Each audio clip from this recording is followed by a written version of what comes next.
Welcome back to NewsLink Indiana. I'm Jake Dickman with sports. After a long and grueling season, the Los Angeles Dodgers are World Series champions. Facing off against the New York Yankees in one of the most anticipated matchups of the entire season, the Dodgers would jump out to a quick 3-0 series lead. The Yankees would take the series to a Game 5 and actually led 5-0 in the fourth inning of Game 5. Los Angeles would then storm back to win Game 5 7-6 and thus claim the title in this contest of East Coast versus West Coast.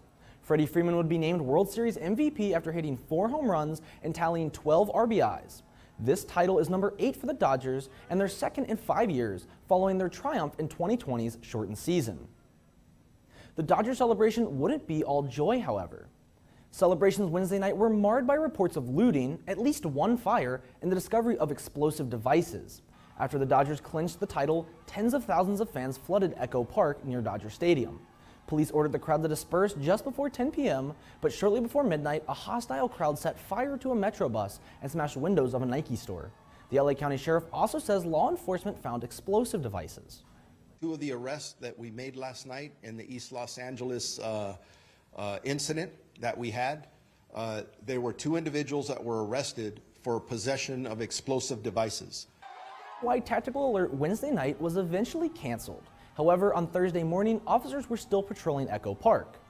To keep things on the diamond, Ball State Baseball announced their 2025 schedule today. The Cardinals will open play on Valentine's Day at the Swig and Swine Classic at Shipyard Park in Charleston, South Carolina.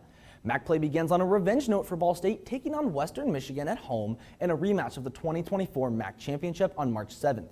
Other notable matchups for Ball State include home and homes against in-state rivals Purdue and Butler, 2 games against Indiana University, one of which will be played at Victory Field in Indianapolis, and trips to Sacramento State, North Florida, and Florida A&M.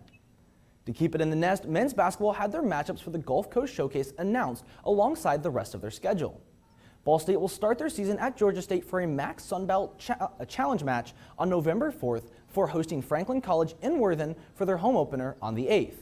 The Cards will play 3 more times before flying to Hertz Arena in Estero, Florida on the 25th for the Gulf Coast Showcase to play Eastern Kentucky, Florida Tech, and Richmond right before Thanksgiving break. Now, professional baseball's ending. College baseball doesn't start for a few more months. Let's talk about some basketball. 4 days away from the Ball State season. Just this close. I know football season's almost wrapping up now. Going from the gridiron to the hardwood court, and I am so pumped and geeked to get inside Worthen to watch a game. Oh, yeah. Absolutely love some college basketball. Thank you, Jake. Of course.